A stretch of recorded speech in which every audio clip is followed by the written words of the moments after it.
you're here either live with me at 9:30, or if you're watching later, that's great too.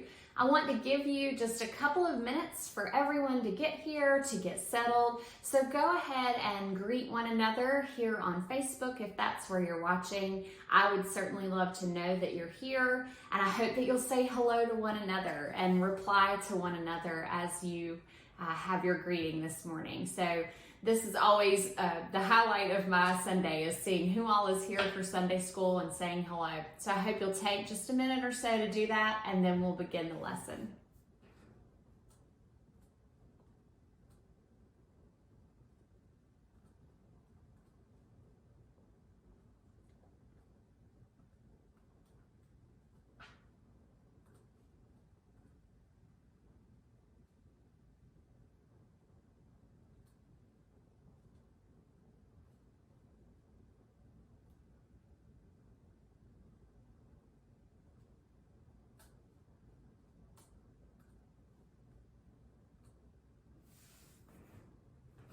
I am so glad that you're here this morning.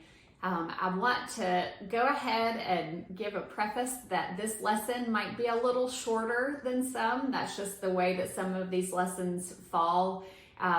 This is one of the lessons I wish we were able to be together and have more discussion and hear each other's stories, and that's just not what we're doing right now. So I hope that since I taught a really long lesson last week, that you will consider this your gift, that this is a little bit shorter today. So my first question for you as we begin this morning has to do with suffering, which we're going to find ourselves in 1 Peter today, and 1 Peter has a lot to say about suffering. So my question for you, when you suffer or when you struggle, does that tend to make you rely more on God or less? When you suffer or when you struggle, does your reliance on God grow closer or more distant? Answer that in the comment section on Facebook.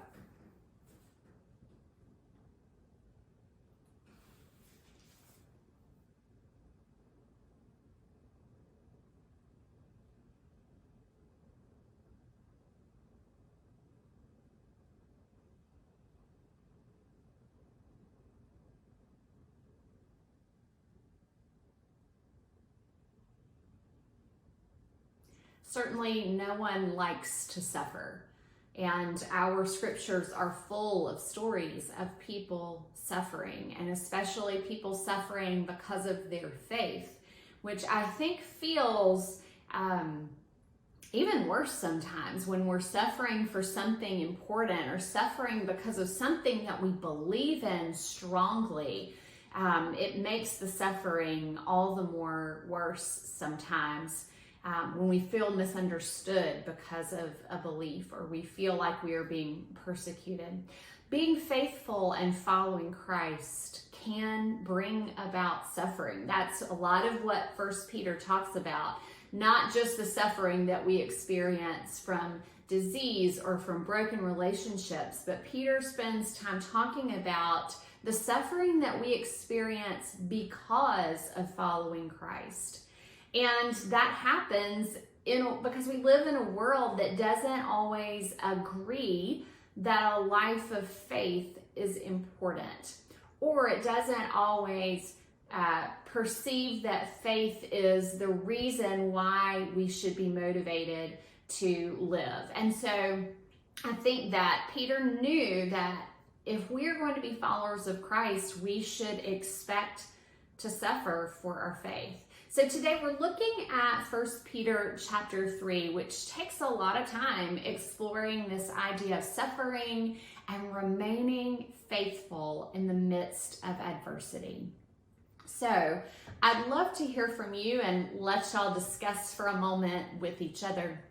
If you can name a time when you have suffered, and it can be a time you've suffered for your faith. I would love to hear that if you can think of a story there, a time when you've suffered for your faith, but also just a time when you would consider yourself suffering in general. If you can't think of a time when you suffered for your faith, when have you suffered? Go ahead and write that in the comment section or tell someone who's close to you. And how did you feel during that time when you were suffering?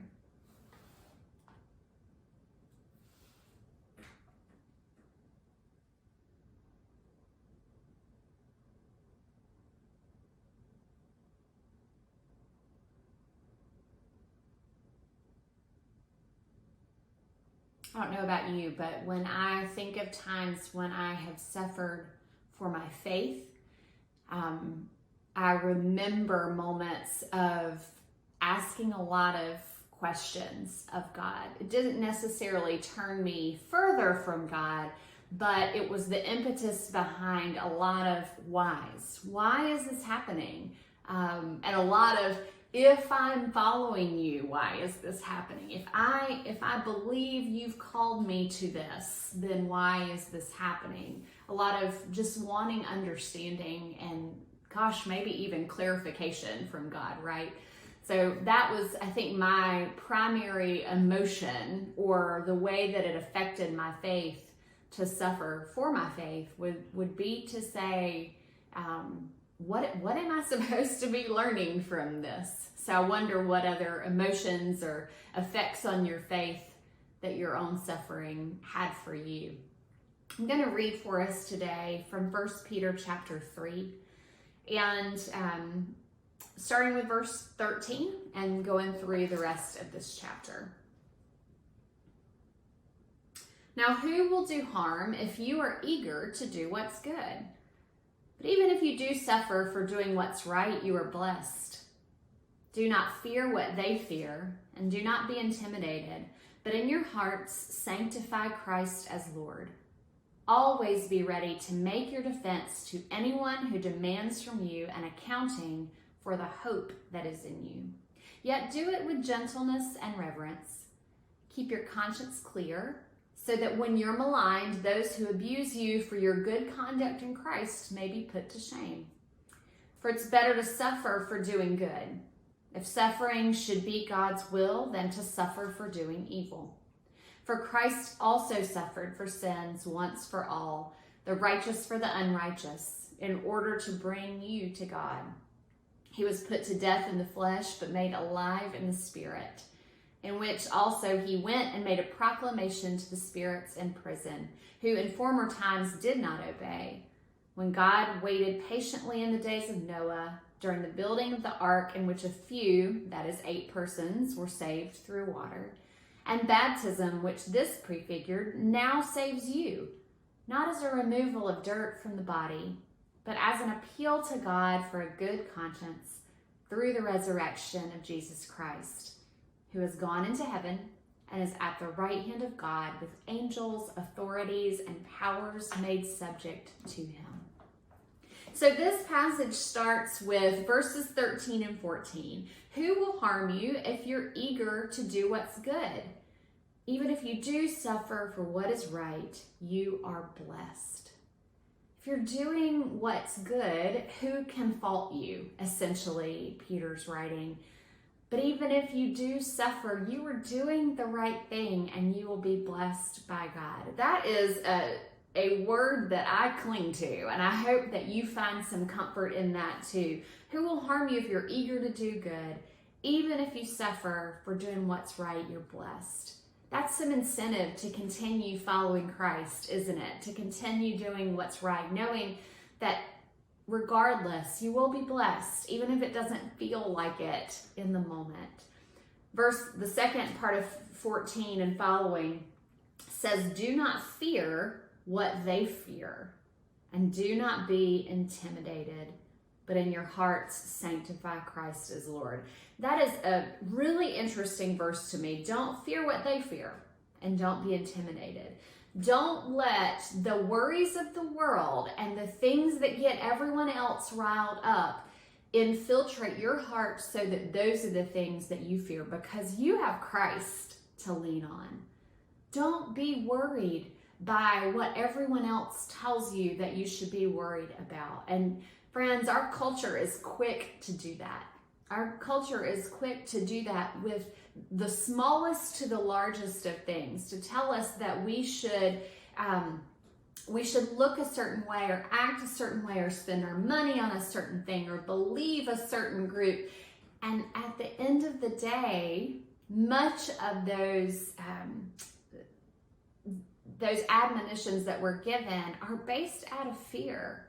And so Jesus would say, do not fear anything. God would say, do not fear. And so we can't fear what the world fears. We can't be intimidated by folks telling us that if we're following Christ, that we're following something strange or different or weird. And I want us to be really careful, because I think when I was growing up, I believed, when I read things like this, I believed that at every turn, someone was going to be literally saying, well, you follow Jesus.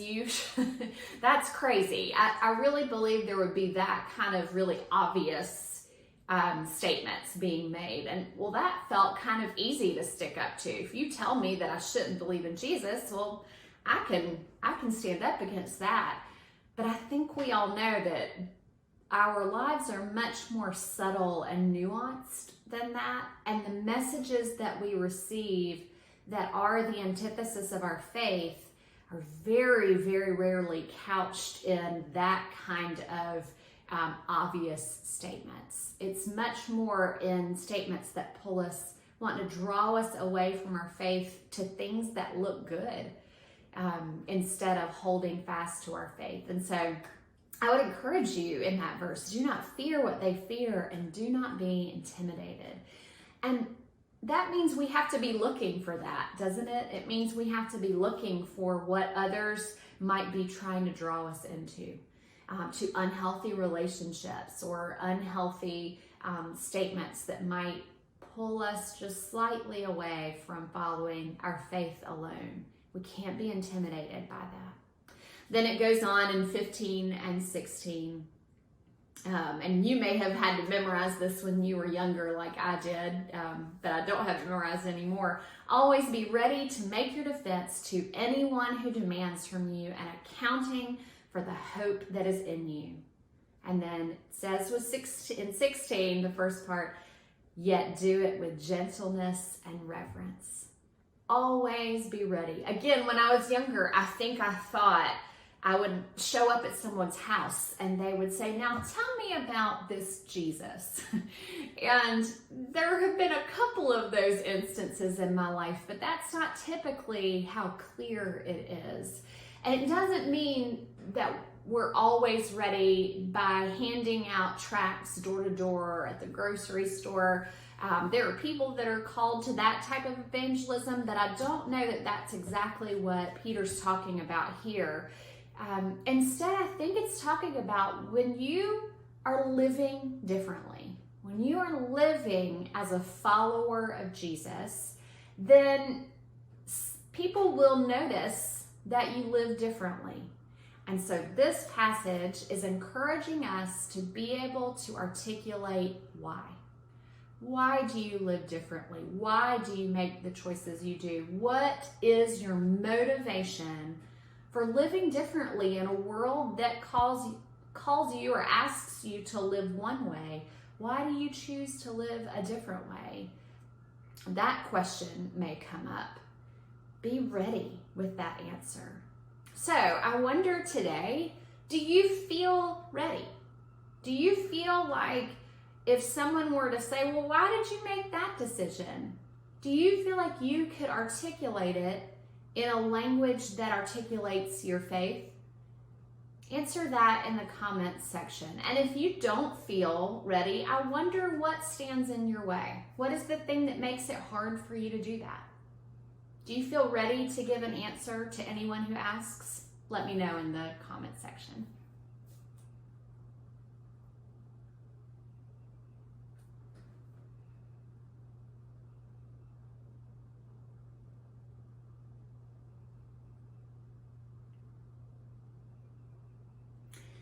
So this verse is a little bit tricky in the way that the editors of the scripture numbered the verses. In verse 15, it tells us always to be ready with a defense. And that's often the part that we memorize. But the sentence keeps going into verse 16. If you look at it closely, there's a semicolon right there. And then 16 finishes the sentence by saying, do it with gentleness and reverence. So what do you think that means? Why is that part included in this sentence about being able to stand up for your faith? Why is it important that we do that with gentleness and reverence? Why is that included? What do you think?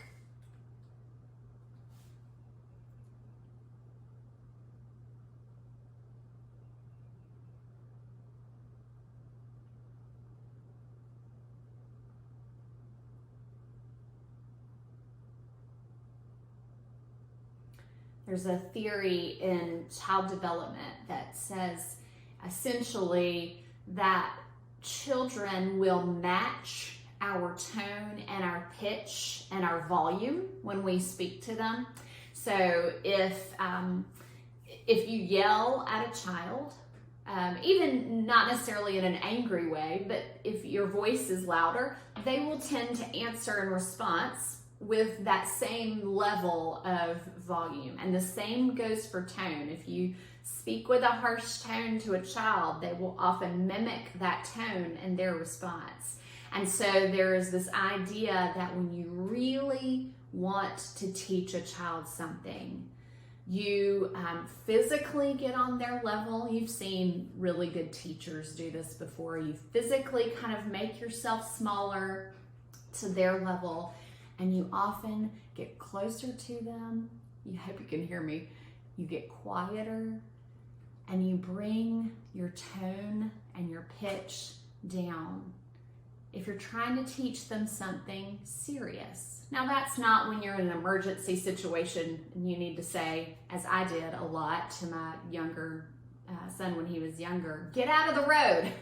There are times when yelling is called for, but when you're really trying to teach something, having a gentle and calm and quiet tone is known to be more effective than yelling and even preaching, for lack of a better word, at them. And so I think that that's what Peter's talking about here at the end of the sentence. Do it with gentleness and reverence. When you are explaining your faith to someone who questions you, there's no need to be belligerent about it. That will not help them to understand you better. Instead, when we approach it with gentleness and reverence, meaning we're not condescending, we're not speaking as if we are better or we know more, but we're just presenting the information with gentleness and respecting who that person is as a person, we're going to have a better mutual understanding in the long run. And I think that that's something that Peter knew and was encouraging us to do there. So think about that when you have the opportunity to share elements of your faith. How might you do it with gentleness and reverence? We all know that social media is a place where there's not often gentleness and reverence. And so maybe that's an area of your life where you can think, is what I'm posting gentle and reverent, even if it's different than what my friends or family may believe. The same goes for conversations. We're not having a lot of family meals right now or meals with our friends, but even in those moments when you talk about hard things, approach them with gentleness and reverence, and you may see that folks will understand where you're coming from a lot better and understand your faith a lot more, and perhaps even be turned to Jesus because of the gentleness and reverence with which you explain yourself. Verse 17 says, it's better to suffer for doing good, if suffering should be God's will, than to suffer for doing evil. I wonder, do you believe that? Answer that in the comments. Do you believe that it is better to suffer for doing good, If you have to suffer, then suffering for doing evil. Answer why or why not in the comments.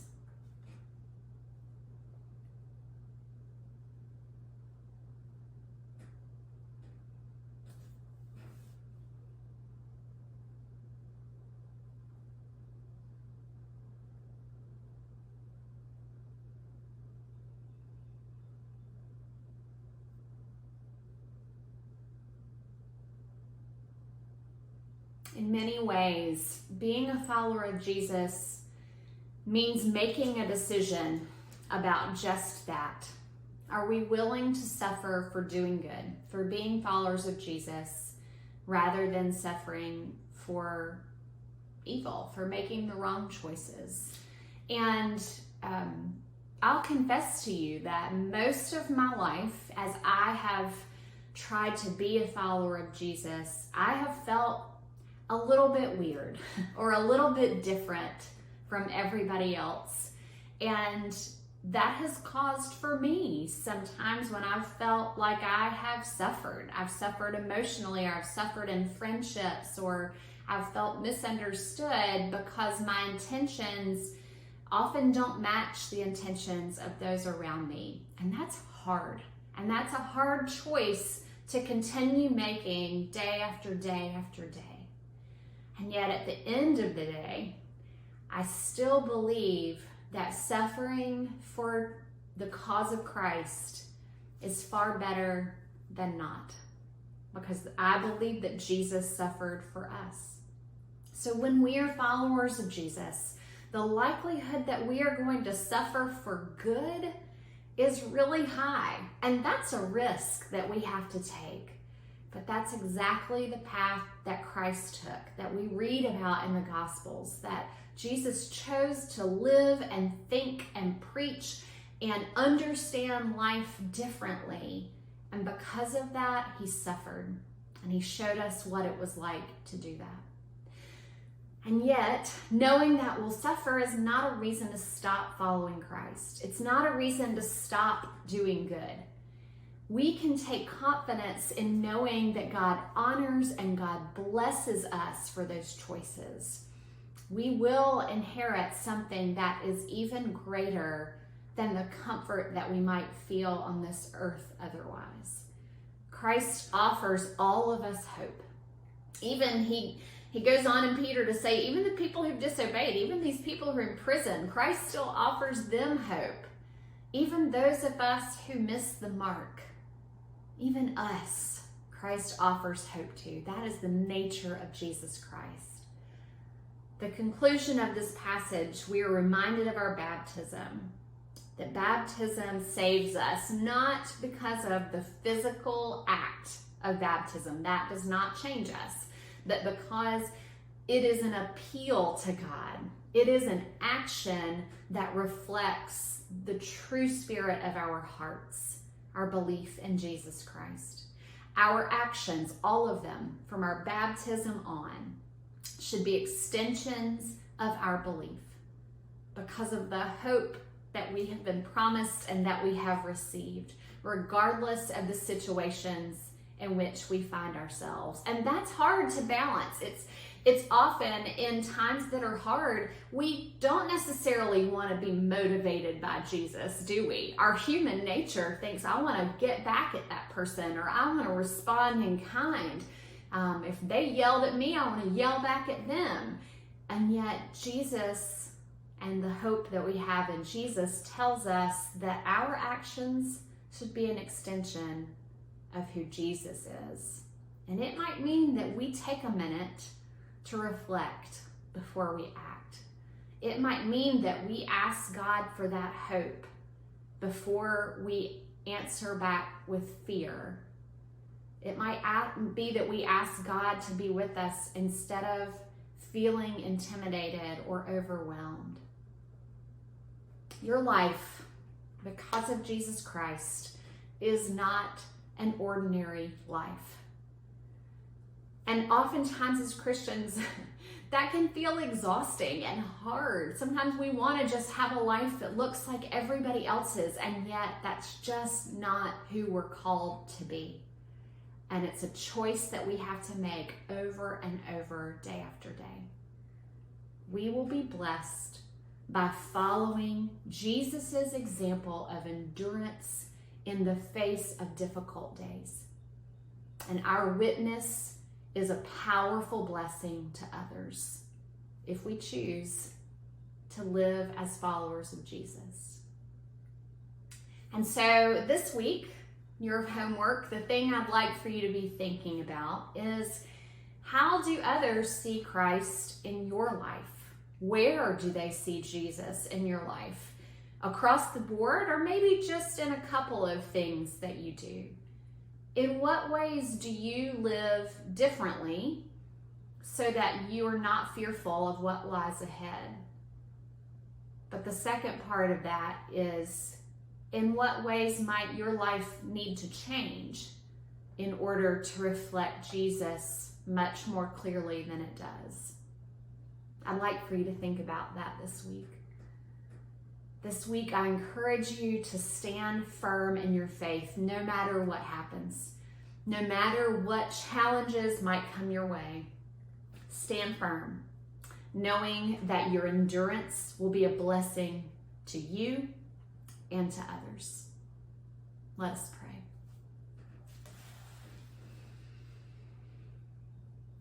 Loving God, some days following you is hard work.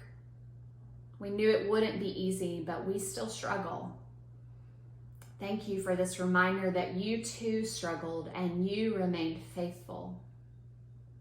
Because of your example, we have hope that we can follow in your footsteps and thrive through any suffering that comes our way. Amen. Well, I'm not sure if that lesson was any shorter than any of the others after all. I get a little bit long-winded, y'all know me. But thank you for being here this morning. It is always such a joy in my week to share what's in Scripture with you. I hope that you will let me know of any questions that you have, or any concerns, or any more conversation that this elicits in you. I would love to talk about it. Let me know of any prayer needs that you have as well. I'd love to be holding you in my heart this week. And as always, I invite you to join us again for worship at 10:30 this morning. And I look forward to seeing you again next Sunday. Have a great week.